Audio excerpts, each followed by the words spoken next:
கிறிஸ்துவுக்குள் பரிசுத்தமான தேவனுடைய பிள்ளைகளே, இந்த பரிசுத்த நாளிலும் நம்முடைய தியானத்திற்கு ஆதாரமாக ஆதியாகமத்தின் புஸ்தகம் 12ஆம் அதிகாரம் 2ஆம் வசனத்தை பாருங்கள்.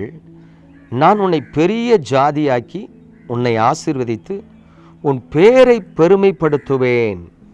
அல்லேலூயா. ஆண்டவர் சொல்கிறாங்க, உன் பெயரை நான் பெருமைப்படுத்துவேன் என்று சொல்லுகிறார். உண்மையா இந்த வார்த்தை என் உள்ளத்தில் கிரியை செய்த பொழுது நான் ஆச்சரியப்பட்டேன். பிரியமானவர்களே, நான் பிறந்த ஊரில், நான் வாழ்ந்து கொண்டிருக்கிற பட்டணத்தில் சவுல் சொல்லுவார் தெரியுமா, நான் இஸ்ரவேலில் பெஞ்சமின் கோத்திரத்தான், இருக்கிறதுலே சின்ன கோத்திரம் என் கோத்திரம், அதுலேயும் எங்கள் அப்பா குடும்பம் ரொம்ப ஏழ்மையான குடும்பம்னு சொல்லுவார்லாம். அதே போல் தான் நான் இருக்கிற பட்டணத்தில், நான் பிறந்த ஊரில் யாராலையும் விரும்பப்படாத ஒரு எளிமையான ஏழ்மையான குடும்பத்தில் பிறந்தேன். ஆனால் என்றைக்கு கர்த்தரை தெய்வமாக கொண்டோர், அந்த பாடலின்படி கர்த்தரை என் வாழ்க்கையில் தெய்வமாய் கொண்டேனோ, கர்த்தர் ஆசீர்வதிச்சாருங்க. கர்த்தர் ஆசீர்வதிச்சார். உண்மையிலே என்னை அறியாதவர்கள் இல்லை என்று சொல்லக்கூடிய அளவுக்கு கர்த்தர் என்னை உயர்த்தினார், என் பெயரை பெருமைப்படுத்தினார்.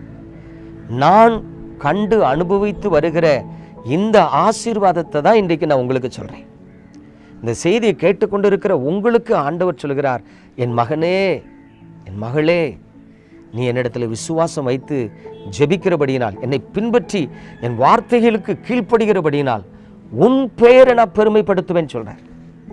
இதுவரைக்கும் உங்கள் வாழ்க்கையில் உங்களை யாருக்குமே பிடிக்காமல் இருந்திருக்கலாம், அல்லது இதுவரைக்கும் உங்கள் வாழ்க்கையில் யாருமே உங்களை திரும்பி பார்க்காம இருந்திருக்கலாம், இல்லை இதுவரைக்கும் நீங்கள் நம்மெல்லாம் யாரும் மதிக்க போகிறா அப்படின்னு சொல்லி ஒரு பரிதபிக்கப்பட்ட நிலையில் இருந்திருக்கலாம். கர்த்தருடைய நாமத்தில் சொல்கிறேன், அதை மறந்துடுங்க. நாம் ஆராதிக்கிறவரும் நாம் தொழுது கொள்ளுகிறவருமாயிருக்கிற கர்த்தர் சொல்கிறாங்க, உன் பேரை நான் பெருமைப்படுத்துவேன்.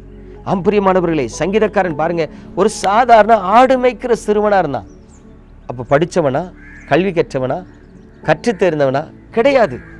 படிப்பறிவு இல்லாத, எழுத்தறிவு இல்லாத மனுஷன், ஆடு மேய்க்கிற மனுஷன். ஆடு மேய்க்கிறவனை யார் கனப்படுத்துவா? ஆனால் பாருங்க, தேவன் அவரை தெரிந்து கொண்டு அவரை அபிஷேகித்து பிரித்தெடுத்து ராஜா வாக்குனார். கர்த்தர் தாவீதுட்ட சொல்றாரு, பூமியில் உள்ள பெரியோருக்கு ஒத்த நாமத்தை உனக்கு தருவேன்னு சொன்னார். அதே போல இன்னைக்கு பாருங்களேன், நம்ம தாவீதை பார்த்துருக்கோமா? அவர் இயேசு கிறிஸ்து பிறக்கிறதுக்கு 200 300 இல்லை 1000 வருஷங்களுக்கு முன்பு பிறந்தவர். இயேசு கிறிஸ்து பிறக்கிறதுக்கு முன்பு 1000 வருஷங்களுக்கு பிறந்த தாவீதை இன்னைக்கு பேசாத மனுஷனே இல்லையே. அப்போ தாவீதின் பேரை கர்த்தர் எவ்வளோ பெருமைப்படுத்தி இருக்கிறார். அந்த தேவன் இன்றைக்கு உங்களுக்கு சொல்கிறார், உன் பேரையை நான் பெருமைப்படுத்துவேன். நீ இருக்கிற இடத்துல, வேலை பார்க்குற இடத்துல, உன் பட்டணத்தில் உன் பேரை நான் பெருமைப்படுத்துவேன்னு சொல்கிறார். ஜெபிப்போமா?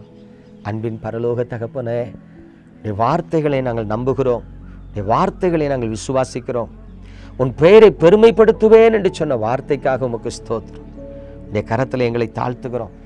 யாருக்கெல்லாம் அந்த வார்த்தை கேட்கும் பொழுது இருதயத்தில் சந்தோஷம் உண்டாகிறதோ அவர்கள் ஒவ்வொருவரையும் நீர் ஆசீர்வதி.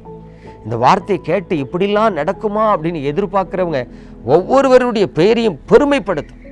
ஆண்டவரே, உம்முடைய ஊழியக்காரனாக நீங்கள் சொன்ன வார்த்தையை உமது பிள்ளைகளுக்கு சொல்லியிருக்கிறேன். உம்முடைய பிள்ளைகளின் வாழ்க்கையில் இருக்க நிந்த அவமான கசப்பை மாற்றி அவர்கள் பேரை பெருமைப்படுத்தி சந்தோஷப்படுத்தும்.